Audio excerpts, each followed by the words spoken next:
प्रभातम बच्चों, नीति शतक का ये अंतिम वीडियो है। देखिए, शशि दिवाकरियो ग्रह पीड़नम गज भुजंग मयोरपि बंधनम मति मताम च विलोक्य दरिद्रताम विधि रहो बलवान नीति में मति। यहाँ पर कवि कह रहे हैं कि भाग्य जो होता है वो हमेशा बलवान होता है। कैसे? देखिए, शशि दिवाकरियो ग्रह पीड़नम, चंद्रमा और सूर्य ग्रहों के द्वारा पीड़ित किए जाते हैं। उनको सूर्य ग्रहण होता है, चंद्र ग्रहण होता है, अर्थात ग्रहों के द्वारा वे भी परेशान किए जाते हैं, उनको भी ग्रहण होता है। गज भुजंग मयूरपि बंधनम, हाथी और जो सर्प होता है वो भी बांध लिए जाते हैं। मतिमताम च दरिद्रताम विलोक्य, और मतिमताम बुद्धिमान लोगों की दरिद्रता को देखकर, गरीबी को देखकर, यानी बुद्धिमान व्यक्ति भी दरिद्र होते हैं। दरिद्रता से वे भी घिरे होते हैं। तो बुद्धिमान लोगों की दरिद्रता को देखकर अहो अरे विधि बलवान इति, भाग्य बलवान होता है। ऐसा में मति, मेरा विचार है, मेरी बुद्धि है, मेरी सोच है। तो यहाँ पर अन्वय देखिए, शशि शब्दार्थ देखिए, शशि दिवाकरियो, चंद्रमा और सूर्य का ग्रह पीड़नम, राहु द्वारा सताया जाना, गज भुजंग मयोरपि, हाथी और सर्प का भी बंधनम, बांधा जाना, मतिमताम च, और बुद्धिमानों की दरिद्रताम, निर्धनता को विलोक्य देखकर अहो अरे विधि बलवान, भाग्य ही बलवान है, इति ऐसा मैं मति में समझता हूँ। तो चंद्रमा और सूर्य का राहु के द्वारा ग्रसित हो जाना, ग्रसा जाना, गज और सर्प का भी बंधन में फंस जाना, और बुद्धिमानों की निर्धनता को देखकर यही निश्चित होता है कि भाग्य ही बलवान है। तो यहाँ पर कवि भाग्य की महत्ता को, भाग्य के बलवान होने को दर्शा रहा है। यहाँ द्रुत विलंबित छंद है और अर्थांतर न्यास अलंकार है। अर्थांतर न्यास अलंकार वहाँ होता है जहाँ पर सामान्य का विशेष से या विशेष का सामान्य से समर्थन किया जाता है।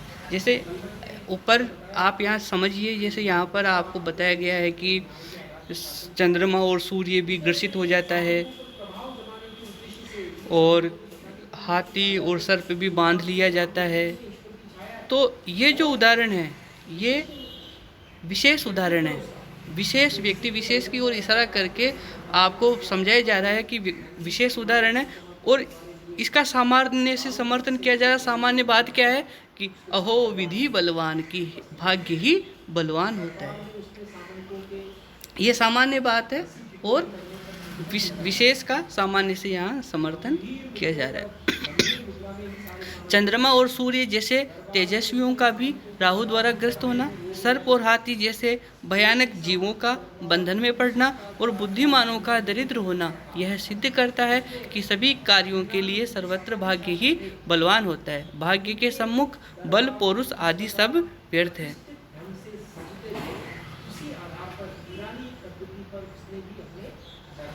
अब देखिए आगे, पत्रम नेव यदा करीर विटपे दोषो वसंतस्य किम नो उलूको अप्यलोकते यदि दिवा सूर्य से किम दूषणम धारा नेव पतंती चातक मुखे मेघस्य किम दूषणम यथ पूर्वम विधिना ललाट लिखितम तन मार्जितुम कशम। यहाँ कवि करें कि विधिना, ब्रह्मा के द्वारा, विधाता के द्वारा जो ललाट में पहले ही लिख दिया गया है उसको कौन मिटा सकता है। को अपि मार्जितुम न शक्नोति, उसे कोई नहीं मिटा सकता। जिसको ब्रह्मा ने आपके ललाट पे पहले ही लिख दिया है उसको कोई नहीं मिटा सकता। तो अन्वय में देखिए, यदा, जब करीर विटपे पत्रम न एव, करीर के विटप पर, करीर के वृक्ष पर पत्ते नहीं होते हैं, नहीं आते हैं, तो वसंत से दोष है किम, तो वसंत ऋतु का इसमें क्या दोष है। यदि करीर के वृक्ष पर पत्ते नहीं आते हैं तो वसंत ऋतु का इसमें क्या दोष है। यदि उल्लू को दिवा अपि न अवलोकते, यदि उल्लू दिवा अपि, दिन में भी नहीं देख पाता है, न अवलोकते, नहीं देख पाता है, तो सूर्य से दूषणम किम, तो सूर्य का इसमें क्या दोष है। यदि चातक मुखे, चातक एक पक्षी होता है, चातक पक्षी के मुख में धारा नेव पतंती, वर्षा की धारा, जल की धारा नहीं गिरती है तो मेघस्य दूषणम किम, तो बादल का इसमें क्या दोष है। विधिना पूर्वम यत ललाट लिखितम, विधि ने, ब्रह्मा ने जो पहले ही आपके ललाट में लिख दिया, आपके भाग्य में लिख दिया, तत् मार्जी तुम, उसको मिटाने में क समय, कौन समर्थ है, अर्थात उसे कोई नहीं मिटा सकता। तो ब्रह्मा ने ललाट में किसके क्या लिख दिया, करीर के विटप के ललाट पे क्या लिख दिया कि बसंत ऋतु तो आएगी लेकिन तुम्हारे पत्ते नहीं आएंगे। उल्लू के ललाट पे क्या लिख दिया, उल्लू के भाग्य में, कि सूर्य तो प्रकाश देगा लेकिन फिर भी तुम नहीं देख पाओगे। इसी प्रकार चातक के मुख में है जो वर्षा के जल की धारा, यदि वर्षा का जल नहीं गिरता है तो इसमें बादल का क्या दोष है, इसमें उसके भाग्य का ही, उसके विधि, उसके भाग्य में लिखे हुए का ही दोष है, इसको कोई नहीं मिटा सकता। तो यहाँ पर कवि फिर भाग्य की महिमा मंडन कर रहे हैं और कर रहे हैं हिंदी अर्थ में। देखिए, जब करीर के वृक्ष में पत्ते उत्पन्न नहीं होते हैं तो इसमें वसंत का क्या दोष है, यदि उल्लू दिन में नहीं देख पाता तो इसमें सूर्य का क्या दोष है, और यदि पपीहे यानी कि चातक के मुख में वर्षा की जलधारा नहीं गिरती है तो इसमें मेघ का क्या दोष है। विधाता ने जन्म से पूर्व जिसके ललाट में जो लिख दिया उसे भला कौन मिटा सकता है। तो यहाँ पर बच्चों साधुर विकृतम छंद है और अर्थांतर न्यास अलंकार है।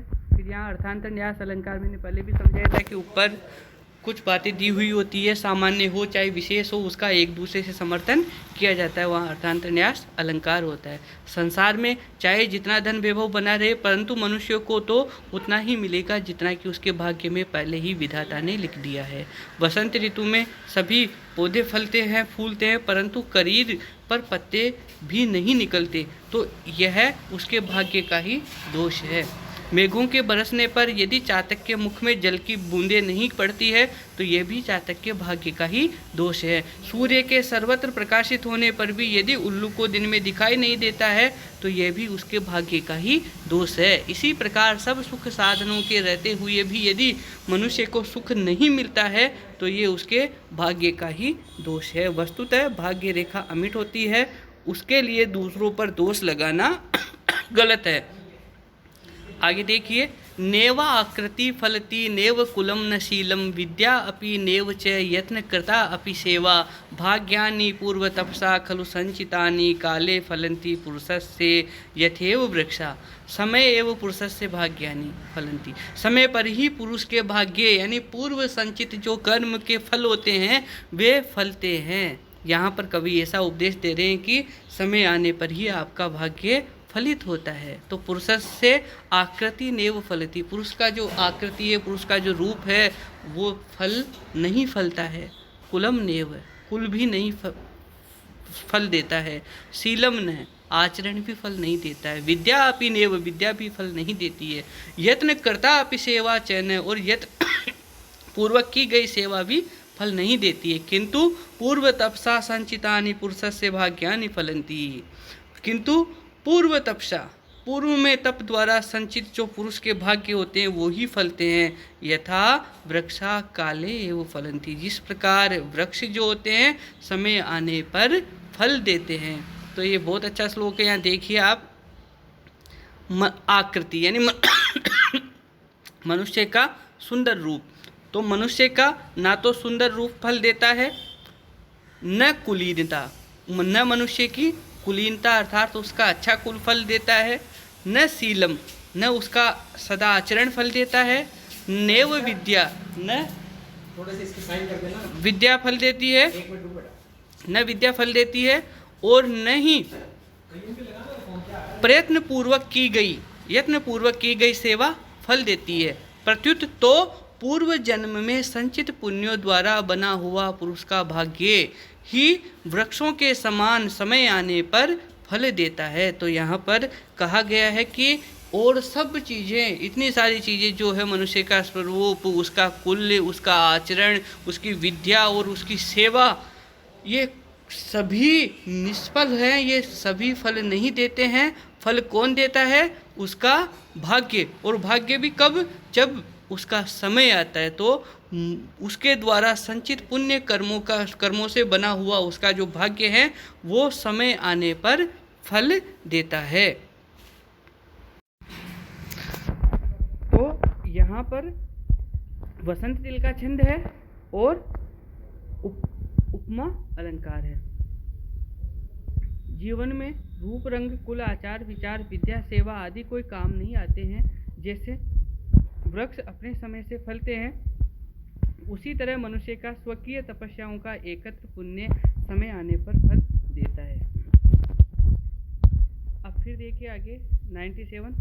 वने रणे शत्रु जल अग्नि मध्ये महाअर्णवे पर्वत मस्तके वा सुप्तम प्रमत्तम विषम स्थितम वा रक्षन्ति पुण्यानि पूरा कृतानि। कि पुण्य, और पुण्य भी कैसे? पूरा कृतानि, पहले किए हुए जो पूर्व जन्मों में या पूर्व समय में जो किए हुए पुण्य कर्म होते हैं वे ही मनुष्य की सर्वत्र रक्षा करते हैं। कहाँ कहाँ रक्षा करते हैं? देखिए, पूरा कृतानि पुण्यानि, पूर्व जन्म में किए हुए सत्कर्म अच्छे कर्म, वन में, रणे युद्ध में, शत्रु जल अग्नि मध्य, शत्रु जल या अग्नि के बीच में, महाअर्णवे विशाल महासागर में, वा अथवा पर्वत मस्तके पर्वत की चोटी पर, पर्वत के ऊपर, सुप्तम सोए हुए, प्रमत्तम असावधान की, और विषम स्थितम और विपत्ति में पड़े हुए को रक्षन्ति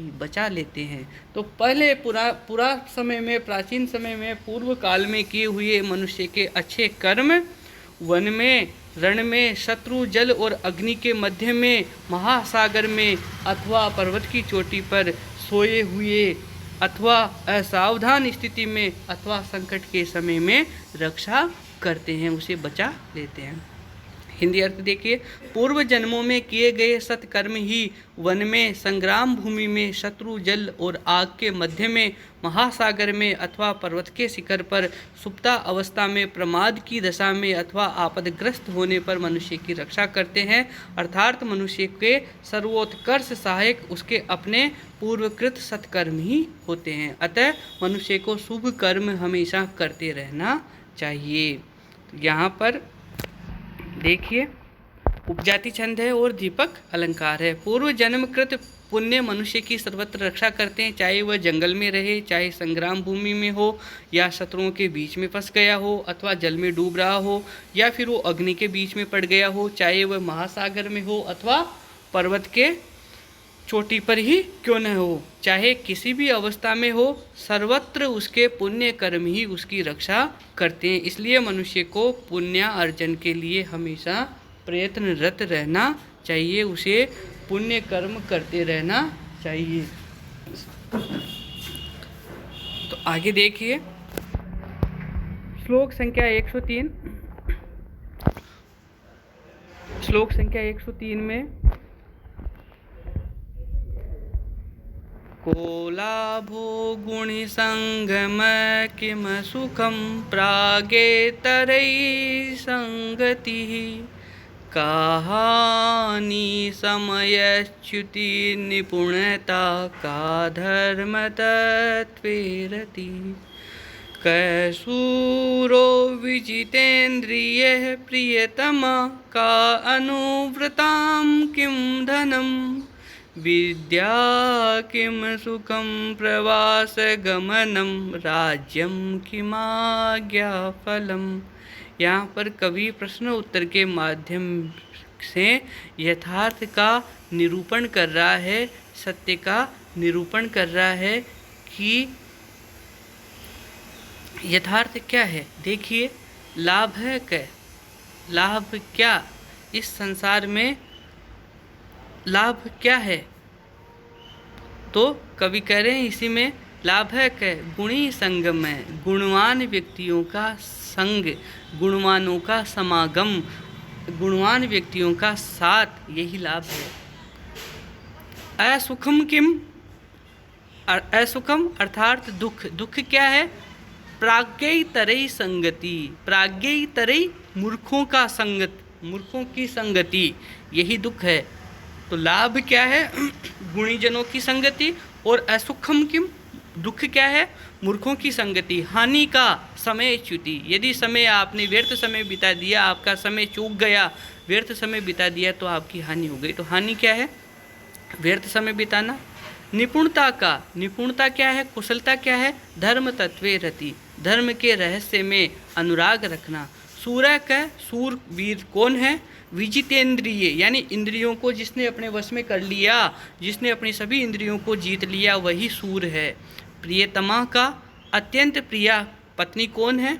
अनुव्रता, अनुकूल आचरण करने वाली जो है वो प्रियतमा है। धनम किम, धन क्या है? विद्या। सुखम किम, सुख क्या है? प्रवास गमनम, अर्थात प्रवास, प्रदेश में नहीं जाना ही सुख है। राज्यम किम, राज्य क्या है?